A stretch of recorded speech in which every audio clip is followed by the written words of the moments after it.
শুভ সকাল প্রিয় দর্শক, একুশে টেলিভিশনের প্রভাতী আয়োজন একুশের সকাল অনুষ্ঠানে আপনাদের সবাইকে স্বাগত জানাই। আমি জোনাকি জ্যোতি। দর্শক, আমাদের জীবনটা ভীষণ বৈচিত্র্যে ভরা। এর মধ্য দিয়েই আমরা প্রতিটি দিন নানান রকম ব্যস্ততা, হাসি কান্না সব কিছু নিয়ে এগিয়ে চলেছি। আশা করছি আজকে সারাটি দিন সবার জন্য ভালো কাটুক, শুভ কাটুক, সেই প্রত্যাশা নিয়ে সবাইকে আমন্ত্রণ জানাই একুশে সকালের আজকের আয়োজনে।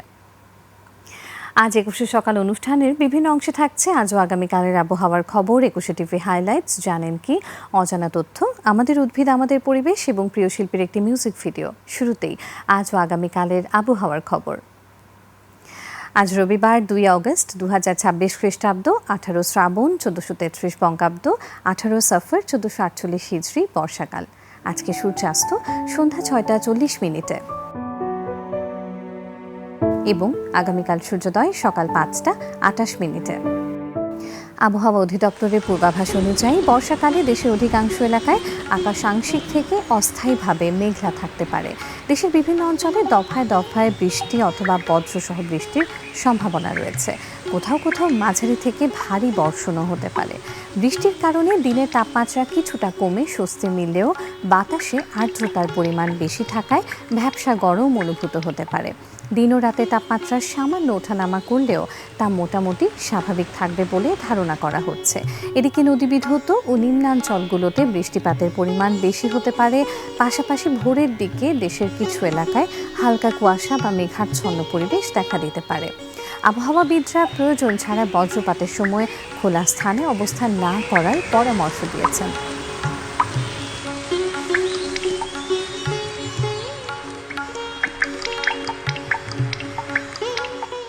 প্রিয় দর্শক, প্রতিদিনের মতো আজও একুশে টেলিভিশনের পর্দায় থাকছে তথ্য বিনোদনে ভরপুর দারুণ সব আয়োজন।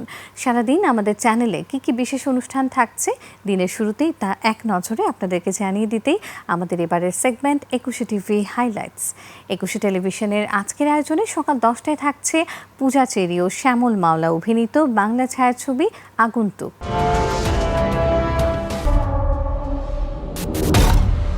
আবারও ইতি নামের মেয়ের মার্ডার। এখনো লাশের পরিচয় পাওয়া না গেলেও প্রত্যেকটা লাশের গলায় ঝুলানো গোলাপের মালার মধ্যে লেখা শুভ বিদায় ইতি।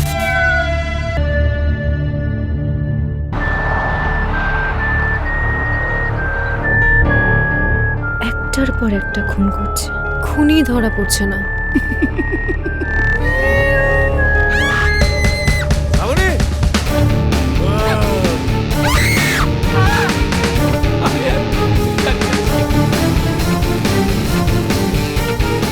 খুঁজে দিন স্যার।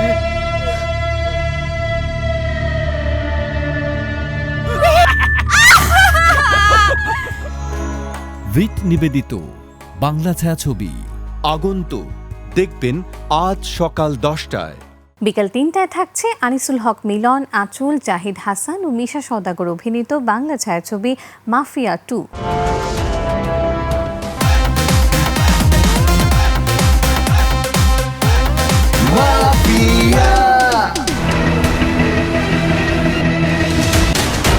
এই কোম্পানির চেয়ারম্যান আমিই থাকবো। ভেবে ভেবে মরি কি জানে কি করি, কাছে এলে তুই। মিথ্যে কথা বলা আমি একদম পছন্দ করি না। মাথাটা একটু ঠান্ডা করে নেন, পানিটা খান। চুকিয়ে দেব বেচা কেনা মিটিয়ে দেব গো। তোর যে কইছিলাম লাশা ঠিকমতো পুঁতে দিতে ভাইসা উঠলো কেমনে? আপনার স্টেটমেন্ট অনুযায়ী বোঝা যাচ্ছে যে প্রধান আসামি হচ্ছে গোটা জামাল। বাংলা ছায়াছবি মাফিয়া 2 দেখবেন আজ বিকাল 3টায়। রাত 8টায় রয়েছে ইমতুরাতিশের সঞ্চালনায় সিনেমা বিষয়ক অনুষ্ঠান সিনে হিটস। প্ল্যান আছে, স্বপ্ন আছে। সিনেমা বানানোর চেয়ে এখন হলের উপরে গুরুত্বটা বেশি দিতে হবে। চালু আছে এরকম কটা সিনেমা হল আছে বাংলাদেশে? 50-55টা। পরিবেশটাকে ফিরিয়ে আনার জন্য আপনারা কোনো কাজ করবেন কিনা? ছবি বানায়, এই ছবিটা চালাবে কোথায়? হল নেই, দেখাবে কোথায়? ঘুরে ফিরে এই দেখানোর প্রদর্শনের জায়গাটা নেই। ই টিকেটিং যেটাকে বলে, এটার ব্যাপারে আপনাদের কোনো প্ল্যান আছে কিনা? সরকার ঘোষণা করেছে ই টিকেটিং এবং বক্স অফিসের ব্যাপারে তারা পদক্ষেপ নিচ্ছে। মানহীন চলচ্চিত্র সেন্সর পেয়ে চলে যাচ্ছে, আবার মানসম্পন্ন সিনেমা আটকে যাচ্ছে। ক্রিয়েটর উনি তার নিজের ক্রিয়েশন করেছেন, তো উনি কিভাবে করেছেন সেটাও জানার দরকার আছে। তিব্বত স্নো সিনে হিটস প্রযোজনা রাজন হাসান দেখবেন আজ রাত 8টায়। রাত 10টায় রয়েছে হারুনুর রশিদের সঞ্চালনায় তথ্য নির্ভর অনুষ্ঠান ফ্যাক্ট চেক। ছাত্র রাজনীতির গুপ্ত সংগঠন, গুজব না বাস্তব? 2 জন 5 জন 7 জন গুপ্ত তো গুপ্তই থেকে গেছে। ছাত্র শিবির তার সকল কার্যক্রমগুলো 5ই আগস্টের পরে স্বাভাবিকভাবেই করছি। শিবিরের অনেক অপ্রকাশ্য যারা রয়েছেন তারা কেউ প্রকাশ হচ্ছেন, কেউ গুপ্ত সংগঠন থাকলে বোধহয় অনেক ক্ষেত্রে অনেক রাজনৈতিক দলের সুবিধা হয়। তরুণদের নতুন দল, প্রত্যাশা এবং গুজব। 1000 কোটি টাকা তার অ্যাকাউন্টে ঢুকেছে বলে আন্তর্জাতিক সূত্র। আসলে আপনাদের ফ্যাক্ট চেকিং এ কি এসছে? এটা খুবই সহজ, মানুষ বুঝতে পারে যে আসলে এই ধরনের জিনিসগুলো খুব সহজভাবে বানানো সম্ভব। বাংলাদেশকে নিয়ে বিকৃত তথ্য প্রচার। What you would like to say about the Bangladesh issue? I will leave Bangladesh to PM Modi. ওনারা ওনাদের মতো যেটা বলেছেন সেটা ওনাদের বিষয়। আগামী দিনে বাংলাদেশ যাবে কোন পথে সেটা নির্ধারণ করবে বাংলাদেশের জনগণ। কোনগুলো বিশ্বাস করবেন, কোনগুলো গ্রহণ করবেন জানতে হলে দেখতে হবে একুশে টেলিভিশনের ফ্যাক্ট চেক। স্পিড নিবেদিত ফ্যাক্ট চেক, প্রযোজনা শুভ আহমেদ। দেখবেন সরাসরি আজ রাত 10টায়। দর্শক দেখছিলেন একুশে টিভি হাইলাইট সেগমেন্টে। আমাদের এবারের আয়োজনে থাকছে ইতিহাসের এই দিনে সেগমেন্ট। কালের গহ্বরে হারিয়ে যায় সময়, আর এই সময়ে ঘটে চলে নানা ঘটনা। আজকের দিনটি আগামীকাল হয়ে যায় অতীত। সে অর্থে প্রতিটি দিনই এক একটি ইতিহাসে আমাদের পথ দেখায় নতুন নতুন দিগন্তের। আর তাই শুরুতেই আমাদের আয়োজনে থাকছে ইতিহাসের এই দিনে সেগমেন্টে। বন্ধু জীবনের এমন এক সম্পর্ক যা রক্তের বন্ধনে নয়, হৃদয়ের টানে গড়ে ওঠে। সেই বন্ধুত্বের বন্ধনকে উদযাপন করতেই বিশ্বের অনেক দেশে অগস্ট মাসের প্রথম রবিবার পালিত হয় আন্তর্জাতিক বন্ধু দিবস বা ইন্টারন্যাশনাল ফ্রেন্ডশিপ ডে। বন্ধু দিবস পালনের ধারণাটি প্রথম আসে 1930-এর দশকে। যুক্তরাষ্ট্রের শুভেচ্ছা কার্ড নির্মাতা প্রতিষ্ঠান হলমার্ক বন্ধুত্বকে উদযাপন করার জন্য একটি বিশেষ দিনের প্রচলনের উদ্যোগ নেয়। পরে ধীরে ধীরে এই দিনটি জনপ্রিয় হয়ে ওঠে এবং দক্ষিণ এশিয়া সহ বিশ্বের বিভিন্ন দেশে অগস্টের প্রথম রবিবার বন্ধু দিবস পালনের রীতি গড়ে ওঠে। তবে আন্তর্জাতিক পর্যায়ে বন্ধুত্বের গুরুত্বকে আরও আনুষ্ঠানিক স্বীকৃতি দেয় ইউনাইটেড নেশনস। 2011 সালে জাতিসংঘ 30 জুলাইকে ইন্টারন্যাশনাল ডে অফ ফ্রেন্ডশিপ হিসেবে ঘোষণা করে। তাদের মতে বন্ধুত্ব মানুষের মধ্যে সম্প্রীতি, শান্তি, পারস্পরিক শ্রদ্ধা এবং সংস্কৃতির সেতুবন্ধন গড়ে তুলতে গুরুত্বপূর্ণ ভূমিকা পালন করে। বর্তমানে দুইটি তারিখে ভিন্ন ভিন্নভাবে পালিত হয়। অনেক দেশ 30 জুলাই জাতিসংঘ ঘোষিত আন্তর্জাতিক বন্ধু দিবস পালন করলেও বাংলাদেশ, ভারত, নেপাল সহ দক্ষিণ এশিয়ার বিভিন্ন দেশে এখনও অগস্টের প্রথম রবিবার বন্ধু দিবস উদযাপনের ঐতিহ্য সবচেয়ে বেশি জনপ্রিয়।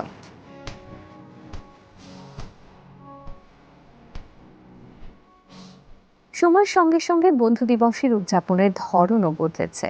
আগে হাতে লেখা শুভেচ্ছা কার্ড বা বন্ধুত্বের ব্যান্ড উপহার দেওয়ার প্রচলন থাকলেও এখন সামাজিক যোগাযোগ মাধ্যমে ছবি, ভিডিও, স্মৃতিচারণ এবং শুভেচ্ছা বার্তা বিনিময়ের মাধ্যমে দিনটি উদযাপন করা হয়।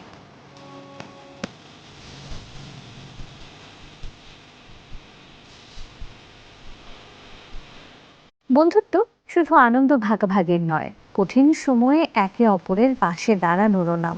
তাই অগস্টের প্রথম রবিবার আমাদের মনে করিয়ে দেয় জীবনের সবচেয়ে মূল্যবান সম্পদগুলোর একটি হলো একজন সত্যিকারের বন্ধু। প্রিয় দর্শক, আমাদের এবারের আয়োজনে থাকছে অজানা তথ্য সেগমেন্টটি। বন্ধু দিবসে আমরা প্রিয় মানুষকে ফুল, বই, ঘড়ি কিংবা নানা উপহার দিয়ে ভালোবাসা প্রকাশ করি। কিন্তু ইতিহাসে এমন একটি উপহার রয়েছে যার তুলনা আজও মেলেনি। বন্ধুর জন্য বিশ্বের সবচেয়ে দামি উপহারের কোনো আনুষ্ঠানিক বা দাপ্তরিক তালিকা না থাকলেও ভালোবাসার স্মারক হিসেবে তাজমহলকে পৃথিবীর সবচেয়ে বিখ্যাত ও সবচেয়ে মূল্যবান উপহারগুলোর একটি হিসেবে ধরা হয়। 1700 শতকে মুঘল সম্রাট শাহজাহান তার প্রিয়তমা স্ত্রী মমতাজ মহলের স্মৃতির উদ্দেশ্যে নির্মাণ করেন তাজমহল।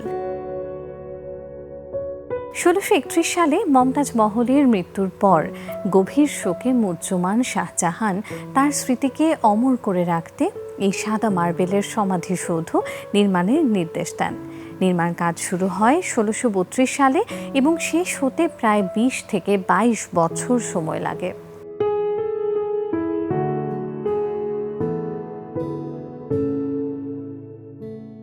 এতে প্রায় 20,000 কারিগর ও শ্রমিক কাজ করেন।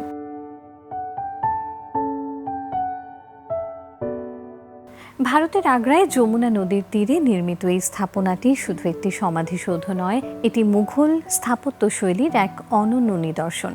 সাদা মার্বেলের গায়ে মূল্যবান ও অর্ধমূল্যবান পাথরের সূক্ষ্ম কারুকাজ, বিশাল গম্বুজ, 4 কোণের মিনার এবং নিখুঁত নকশা তাজমহলকে বিশ্বের অন্যতম বিস্ময়কর স্থাপত্যে পরিণত করেছে।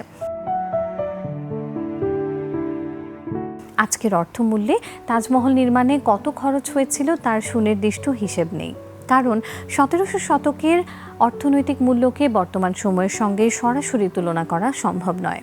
তবে বিভিন্ন গবেষণায় এর নির্মাণ ব্যয় আধুনিক মূল্যে শত শত মিলিয়ন মার্কিন ডলার সমপরিমাণ হতে পারে বলে অনুমান করা হয়েছে। তাই এটিকে ইতিহাসের সবচেয়ে ব্যয়বহুল ভালোবাসার স্মারকগুলোর একটি হিসেবে বিবেচনা করা হয়। 1983 সালে তাজমহলকে ইউনেস্কো বিশ্ব ঐতিহ্য হিসেবে স্বীকৃতি দেয়। বর্তমানে এটি বিশ্বের অন্যতম দর্শনীয় স্থাপনা এবং ভালোবাসার প্রতীক হিসেবে কোটি কোটি মানুষের কাছে পরিচিত।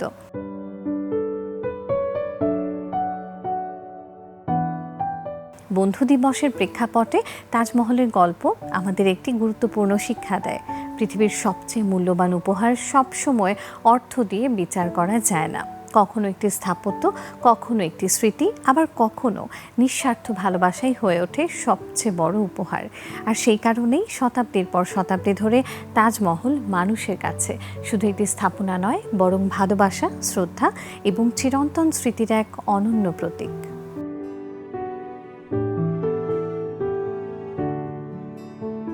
আমাদের এবারের আয়োজনে থাকছে আমাদের উদ্ভিদ আমাদের পরিবেশ সেগমেন্টটি। আমাদের জীবনের অত্যন্ত গুরুত্বপূর্ণ একটি উপাদান উদ্ভিদ। মানুষ বেঁচে থাকার জন্য উদ্ভিদ থেকে যেমন অক্সিজেন গ্রহণ করে, ঠিক তেমনিভাবে উদ্ভিদও মানুষ থেকে কার্বন ডাই অক্সাইড গ্রহণ করে। প্রতিটি উদ্ভিদের আলাদা কিছু গুণাগুণ রয়েছে যা মানুষের জীবন ধারণের ক্ষেত্রে ভীষণ গুরুত্বপূর্ণ। প্রিয় দর্শক, আজ আমরা তেমনই একটি উদ্ভিদের বৈশিষ্ট্য নিয়ে সাজিয়েছি আমাদের উদ্ভিদ আমাদের পরিবেশ সেগমেন্টটি।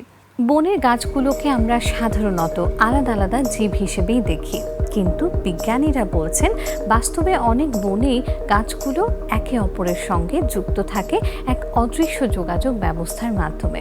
ইউক্যালিপটাস ও একাশিয়া, ডগলাস ফার ও পেপার বার্চ, এমনকি ওক ও বীচ গাছের মধ্যেও এমন এক বিস্ময়কর সম্পর্ক গড়ে ওঠে যা বিজ্ঞানীরা উড ওয়াইড ওয়েব নামে অভিহিত করেন। এই যোগাযোগের মূল মাধ্যম হল মাইকোরাইজা নামের বিশেষ ধরনের ছত্রাক।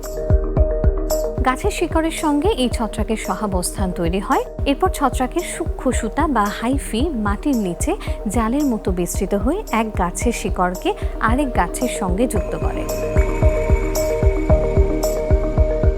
এই প্রাকৃতিক নেটওয়ার্কের মাধ্যমে গাছগুলো শুধু পানি ও খনিজ নয়, কার্বন, নাইট্রোজেন, ফসফরাস সহ বিভিন্ন পুষ্টি উপাদানও একে অপরের কাছে পৌঁছে দিতে পারে। কোনো একটি গাছ পর্যাপ্ত সূর্যালোক না পেলে পাশের সুস্থ গাছ তার জন্য অতিরিক্ত কার্বন পাঠাতে পারে। আবার নবীন চারা গাছও এভাবে বড় গাছের কাছ থেকে বেঁচে থাকার জন্য প্রয়োজনীয় সহায়তা পায়। তবে এই নেটওয়ার্কের সবচেয়ে চমকপ্রদ দিক হল বিপদ সংকেত আদান প্রদান। কোনো গাছে পোকামাকড় বা রোগ জীবাণুর আক্রমণ হলে সেই গাছ মাটির নিচের ছত্রাক জালের মাধ্যমে পাশের গাছগুলোর কাছে রাসায়নিক সংকেত পাঠাতে পারে। সংকেত পাওয়ার পর আশেপাশের গাছগুলো আগেভাগেই নিজেদের প্রতিরক্ষামূলক রাসায়নিক উৎপাদন শুরু করে, ফলে তার আক্রমণের জন্য আরও প্রস্তুত হয়ে যায়। কানাডার বন পরিবেশবিদ সুজান সিমার্ডের গবেষণা এই বিষয়টিকে বিশ্বজুড়ে আলোচনায় নিয়ে আসে। তার গবেষণায় দেখা যায় ডগলাস ফার ও পেপার বার্চ গাছ একে অপরের সঙ্গে কার্বন আদান প্রদান করে এবং বনজ পরিবেশের ভারসাম্য রক্ষায় গুরুত্বপূর্ণ ভূমিকা পালন করে। একই ধরনের পারস্পরিক সম্পর্ক অস্ট্রেলিয়ার ইউক্যালিপটাস ও একাশিয়া গাছের মধ্যেও দেখা যায়। আবার ইউরোপের ওক ও বীচ বনেও একই ছত্রাক ভিত্তিক নেটওয়ার্ক গাছগুলোর বৃদ্ধি ও টিকে থাকতে সহায়তা করে।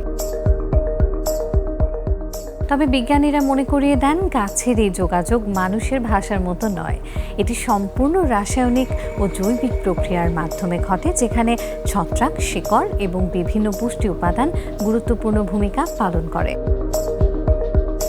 প্রকৃতির এই বিস্ময়কর ব্যবস্থা প্রমাণ করে একটি বন কেবল অনেকগুলো গাছের সমষ্টি নয়, বরং এটি একটি জীবন্ত আন্তঃসংযুক্ত বাস্তুতন্ত্র, যেখানে প্রতিটি গাছ কোনো না কোনোভাবে অন্য গাছের সঙ্গে সম্পর্কিত। তাই বন সংরক্ষণ মানে শুধু একটি গাছ বাঁচানো নয়, বরং একটি সম্পূর্ণ জীবন্ত নেটওয়ার্ককে রক্ষা করা। প্রিয় দর্শক, একুশে সকালের আজকের আয়োজন কেমন লাগলো আপনাদের? নিশ্চয়ই মিউজিক ভিডিওটি উপভোগ করেছেন, সেই সাথে অন্যান্য সেগমেন্টগুলো। আপনাদের যে কোনো মতামত কিংবা পরামর্শ থাকলে আমাদের জানাতে পারেন এই ঠিকানায়। প্রযোজক একুশের সকাল, Ekushey television limited, Jahangir tower, 10 Kazi Nazrul Islam avenue, Karwan Bazar, Dhaka 1215। Phone 880255014316 থেকে 25। ইমেল অ্যাড্রেস সকাল@ekushey-tv.com। আমাদের এই অনুষ্ঠানটি দেখতে পারেন www.youtube.com/@etv lifestyle এই চ্যানেলটিতে। দর্শক, একেবারে অনুষ্ঠানের শেষ প্রান্তে পৌঁছে গেছি। প্রতি রবিবার থেকে বৃহস্পতিবার নানান রকম বৈচিত্র্যময় বিষয় নিয়ে আমরা হাজির হয়ে যাই সকালবেলায় আপনাদের কাছাকাছি। আবারও দেখা হবে আগামীকাল। আর আজ বন্ধু দিবস, সবার ভালো কাটুক, সবাই ভীষণ আনন্দের সাথে বন্ধুদেরকে সাথে নিয়ে উদযাপন করুন, সেই প্রত্যাশা থাকবে। শুভ সকাল।